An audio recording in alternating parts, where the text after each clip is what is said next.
El estado Zulia posee una extensa frontera terrestre con la República de Colombia. 7 de los 21 municipios que conforman el estado poseen límites directos con el territorio neogranadino. Guajira, Mara, Jesús Enrique Lozada, Rosario de Perijá, Machiques de Perijá, Jesús María Semplum y Catatumbo son las jurisdicciones fronterizas de la entidad que colindan con Colombia, siendo Guarero, al norte del municipio Guajira, el punto de tránsito más activo de la zona limítrofe, donde miles de personas se movilizan de lado a lado del corregimiento de Paraguachón y en donde conviven con sus realidades y particularidades fronterizas. De igual modo,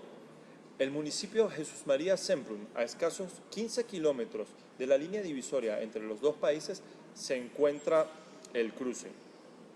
una comunidad donde la mayoría de los habitantes son de origen colombiano. Su cercanía con las poblaciones colombianas de La Gabarra y Tibú hacen que el llamado contrabando de extracción sea la principal fuente económica de quienes allí residen.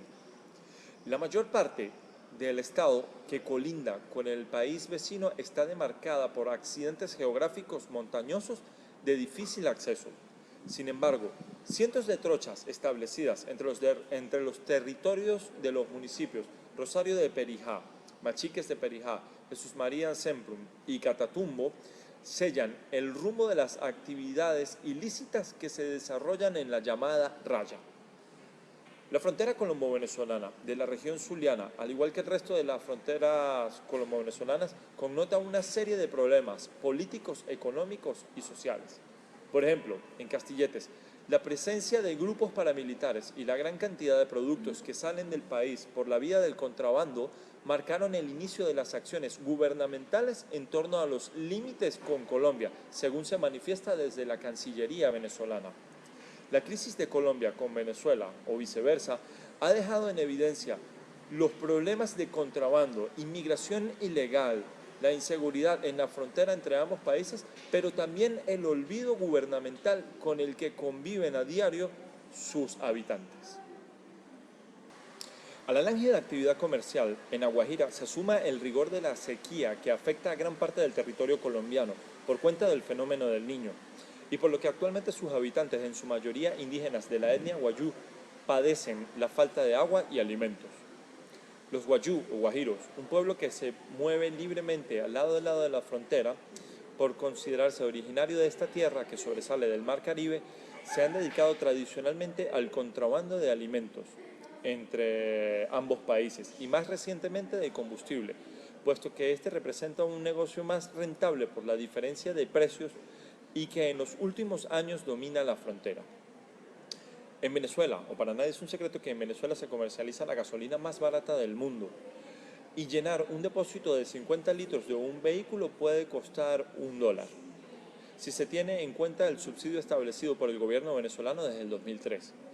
Esta situación se repite con los alimentos debido al abismo que suponía la conversión del bolívar con respecto al peso colombiano y al subsidio otorgado desde Miraflores a la mayoría de los productos de primera necesidad. En estos contextos han florecido dos nuevas profesiones informales.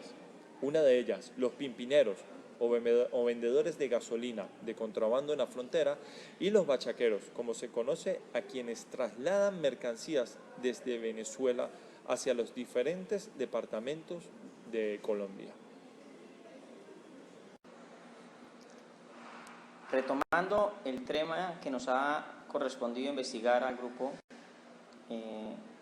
de la zona fronteriza entre el estado Zulia y el departamento de La Guajira por Colombia, es importante anotar unos aspectos ya que mi compañero Álvaro Smith mencionaba. Uno de ellos es el tema del crimen organizado. El crimen organizado está conformado por un renglón muy importante que es el contrabando de los hidrocarburos, siendo la gasolina y el ACPM los principales renglones de este tipo de actividades ilícitas, los cuales utilizan 119 trochas terrestres y 19 marítimas. En el embalse del río Limón es el principal afluente que sirve como como línea de contrabando para que estos productos lleguen al Estado colombiano. Claro, la gasolina deja un 525% de utilidad rentable como lo es a la CPM. Investigando algunos documentos, hay quienes sostienen que es un negocio mucho más fructuoso que el mismo narcotráfico. También de esto deriva un problema muy grande como son las famosas carreras de la muerte. Son aquellos acuerdos de contrabandistas que en horas determinadas fijan un punto de salida y salen en caravanas de carros a una velocidad muy alta, y esto en los últimos años ha dejado la pérdida de más de 400 personas. Siguiendo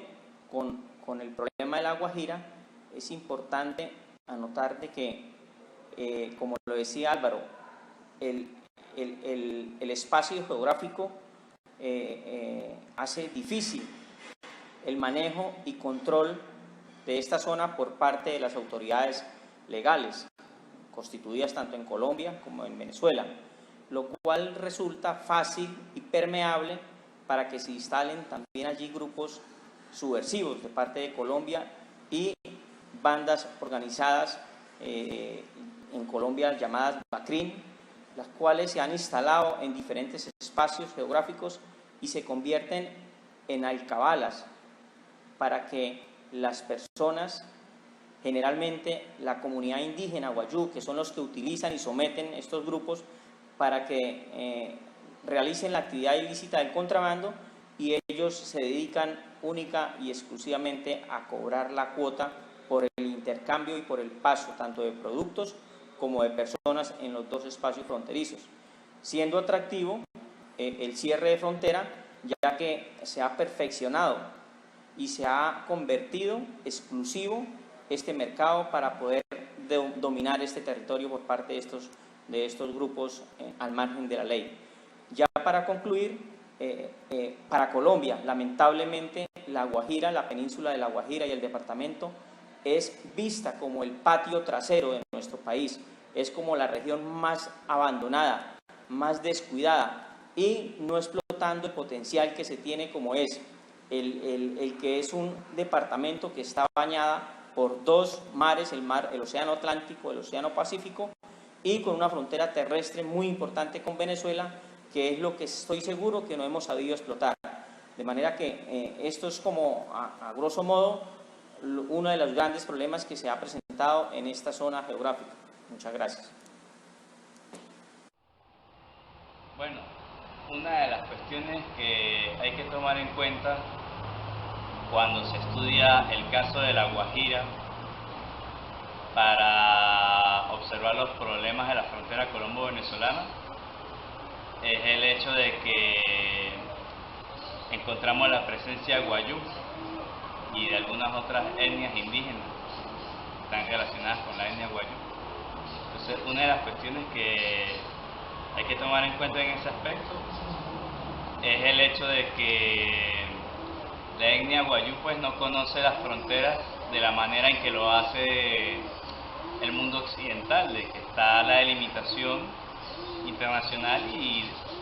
en esa delimitación internacional pues se conforman las regiones fronterizas. Ellos pues no tienen esa noción de lo que es la existencia de los límites y la existencia de las regiones fronterizas. Ellos tienen más bien una noción de el mundo como un territorio donde todos vamos a existir. Entonces, ¿qué ocurre en ese aspecto? Que el caso de la frontera colombo-venezolana, al tener esta presencia guayú, esta presencia indígena en esa región, pues básicamente vamos a observar una especie de migración interfronteriza del pueblo guayú. Y claro, eso constituye un reto para todo lo que es el intercambio fronterizo, y más aún en la actualidad que tenemos el contexto de cierre de fronteras. Algunos de ustedes se preguntará por qué se plantea la cuestión de la presencia guayú en la frontera de La Guajira como un problema dentro del del sistema fronterizo colombo-venezolano. Bueno, como estaba comentando hace rato, el detalle con la etnia guayú es que, como decía en este momento, ellos no tienen una concepción de los límites y las fronteras como lo tiene el mundo occidental contemporáneo, que delimita, y en base a esa delimitación pues se conforman las regiones fronterizas.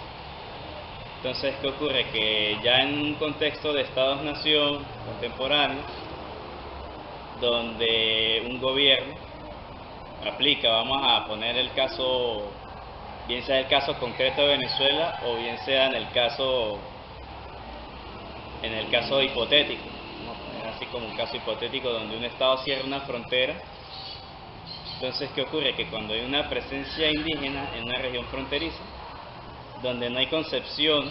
ni del límite ni de la frontera,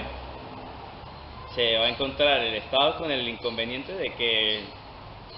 siempre va a tener esa presencia en su flujo migratorio, que para ellos tampoco es una cuestión social y culturalmente arraigada, y a consecuencia de ello van a tener el inconveniente de que van a encontrar siempre a estas personas, a estas etnias cruzando la frontera, porque para ellos no existe básicamente, como a diferencia de nosotros los ciudadanos occidentalizados, si vemos ese problema del cierre de frontera. Y aun cuando la frontera no esté cerrada, igualmente podemos observar ese flujo migratorio que para nosotros se constituye como un flujo de inmigración y emigración, pero ya en el contexto o en la cosmovisión de los pueblos indígenas, en este caso el pueblo guayú, esa concepción de emigración e inmigración no existe, porque si no existen las nociones de frontera ni las nociones de límite, ellos menos van a interiorizar lo que es un movimiento migratorio. Simplemente ellos se desplazan a su libre albedrío, a su libre voluntad, porque ya constituye su forma de vida como sociedad aborigen. Bueno, otro de los problemas fundamentales que se pueden encontrar en La Guajira, en la región de La Guajira, es el problema del contrabando. Bueno, es sabido que en la frontera colombo-venezolana en general, visto como un sistema, tenemos la presencia del problema del contrabando, bien sea lo que llaman aquí el contrabando de extracción, que en el caso del territorio colombiano, pues el contrabando de entrada de parte de personas, bien sean colombianos, bien sean venezolanos, que ingresan productos al territorio colombiano para luego bien sea venderlos allá o revenderlos aquí a un precio mayor. Eso es lo que se dice en las publicaciones periódicas, que son los diarios, la prensa, el internet. Y bueno, en el caso del contrabando en La Guajira, precisamente viene fortalecido por el primer problema planteado, que es la presencia guayú. Ellos son una especie de catalizador en el caso de lo que es el contrabando, porque lógicamente si ellos no tienen una noción de límites y fronteras, no tienen una noción de migraciones, ellos lo que hacen es que viven en un territorio sin una concepción de límite y frontera, y en consecuencia todo lo que ellos también comercian van a pasarlo como si la frontera no existiera, como si el límite no existiera. Entonces de ahí que surge el problema del contrabando mezclado al problema de la presencia indígena en La Guajira, porque justamente no hay una concepción de límite y frontera que haga ¿cómo decirlo?, que actúe como una barrera cultural también en el caso del pueblo guayú, de los pueblos indígenas fronterizos, para que ellos se atengan a la ley venezolana o a la ley colombiana, sino que simplemente ellos realizan su vida a su libre albedrío sin la existencia de las fronteras y de los límites.